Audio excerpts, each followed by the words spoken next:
Assalamualaikum warahmatullahi wabarakatuh. Bismillahirrahmanirrahim. Alhamdulillahi rabbil alamin. Wassalatu wassalamu ala khairil anbiya'il mursalin Sayyidina wa maulana Muhammadin wa ala alihi wa sahbihi ajma'in, amma ba'du.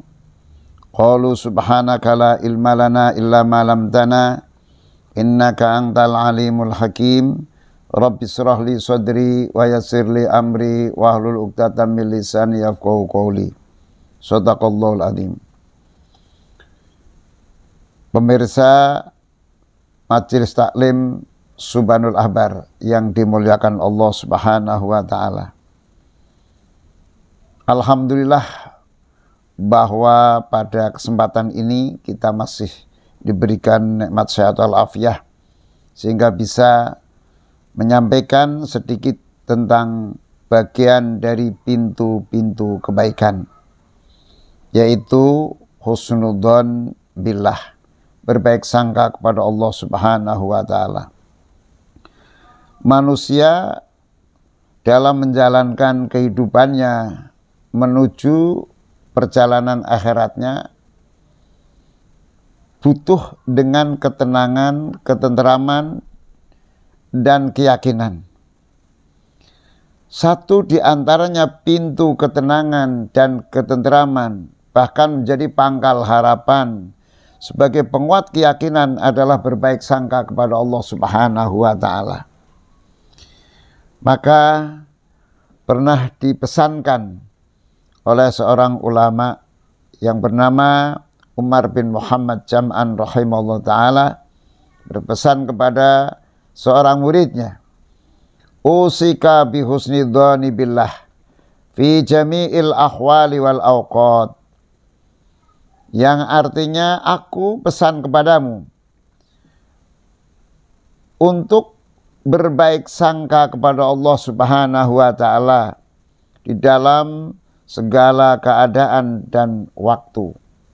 Wala yub'ituka minhu dzambun, dan jangan sampai dosa itu membuat kamu jauh dari Allah Subhanahu wa taala. Wa firra minhu ilaihi, larilah dari dosa itu menuju Allah Subhanahu wa taala.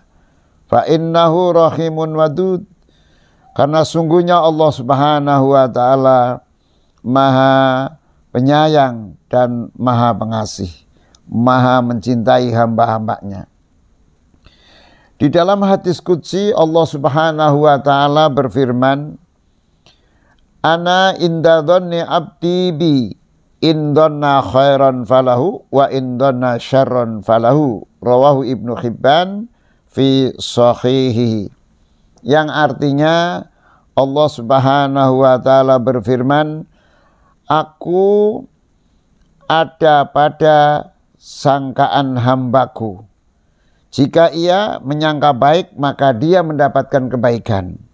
Dan jika ia menyangka buruk, maka dia akan mendapatkan keburukan. Di dalam kehidupan ini, manusia pada umumnya ketika mendapatkan musibah atau kesulitan, dia akan putus harapan atau juga semakin minim, semakin menipis harapan, bahkan pudar keyakinannya. Maka Allah pun memberikan tahu agar hamba-hambanya itu selalu punya keyakinan dan berbaik sangka kepada Allah Subhanahu wa taala. Di dalam sebuah hadis qudsi yang lain disebutkan, inna min ibadi man la yuslihu illal faqru walau ahnaituhu lafasada.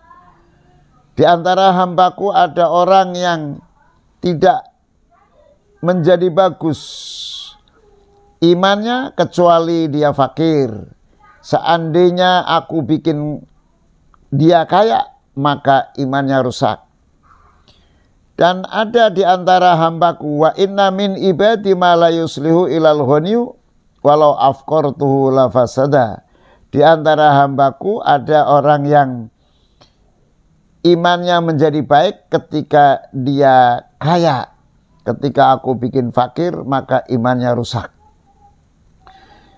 Yang ketiga, wa inna min ibadi ma la yuslihu ila saqam li jasadi walau afaitu la fasada.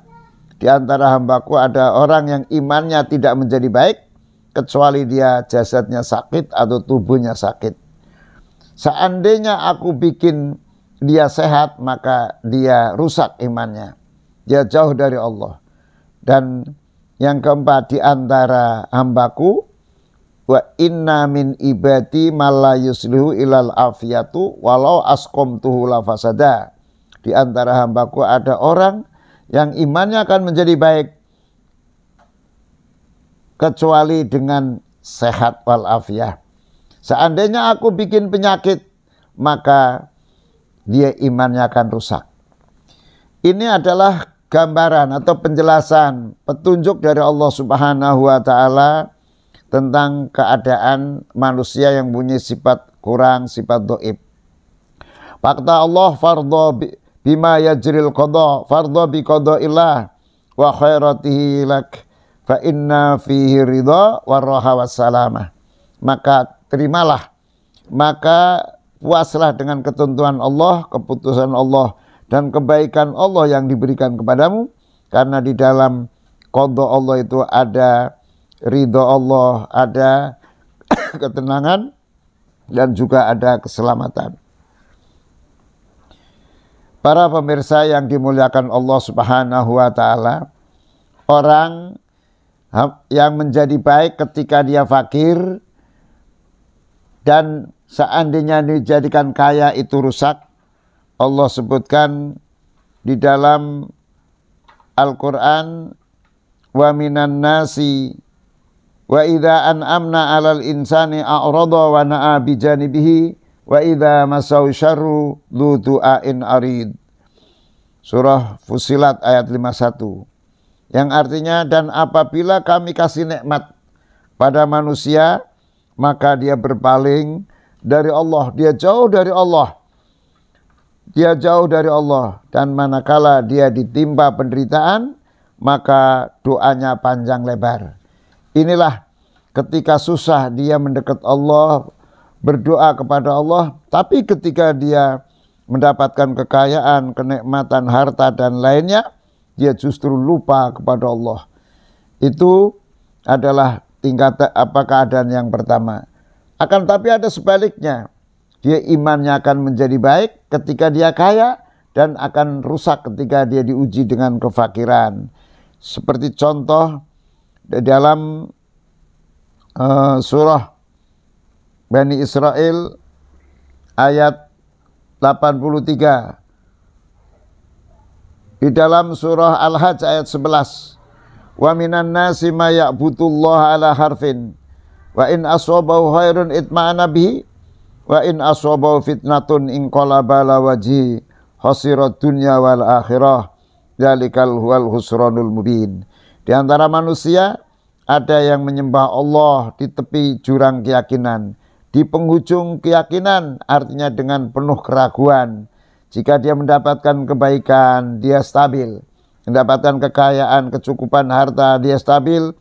Dan apabila dia ditimpa ujian atau dicoba oleh Allah, dia berbalik arah, menjauh dari Allah, maka dia akan rugi dunia dan akhirat. Dan itulah yang disebut husranul mubin. Dzalika huwal husranul mubin. Dia rugi yang sangat nyata. Al-Hajj ayat 11. Para pemirsa yang dimuliakan Allah Subhanahu wa taala, kemudian ada juga keadaan yang lain dari itu yang berkaitan dengan kesehatan. Ada manusia yang ketika dia kena penyakit justru banyak menyebut Allah. Dia banyak berzikir pada Allah. Dan ketika dia sehat malah dia lupa kepada Allah. Itu adalah orang-orang yang tidak mempunyai dasar ketenangan, keyakinan, kurangnya berbaik sangka kepada Allah Subhanahu wa taala. Maka dari itu, sebelum Rasulullah meninggal kurang 3 hari, maka Rasulullah pernah bersabda, Dari sahabat Jabir radhiyallahu an, beliau mendengarkan sabda Rasulullah sebelum 3 hari beliau meninggal, la yamutanna ahadukum illa wa huwa yusinu dzanna billah, rawahu Muslim wa Abu Dawud, kama qala Rasulullah SAW. Yang artinya janganlah kamu sekali-kali mati, janganlah seorang di antara kamu meninggal dunia kecuali dia itu berbaik sangka kepada Allah Subhanahu wa taala. Di dalam hadis yang lain, man ahsana dzanna billah walau biajarin nafa'ahullahu bih, rawahu Tirmidzi wan Nasa'i. Barang siapa yang berbaik sangka kepada Allah sekalipun ada dalam batu, maka akan dapat manfaat dari Allah Subhanahu wa taala. Demikian, bila mana ada ada kesalahan, kehilafan, itulah mutlak dari diri saya dan yang benar mutlak dari Allah Subhanahu wa taala. Mudah-mudahan dengan baik sangka akan menguatkan iman, menjadi pangkal atau sumber keberhasilan harapan, dan juga turunnya berkah dunia dan akhirat sebagai wasilah yang bermanfaat dan akan membawa syafaat. Dan Allah wa yakum ajmain. Assalamualaikum warahmatullahi wabarakatuh.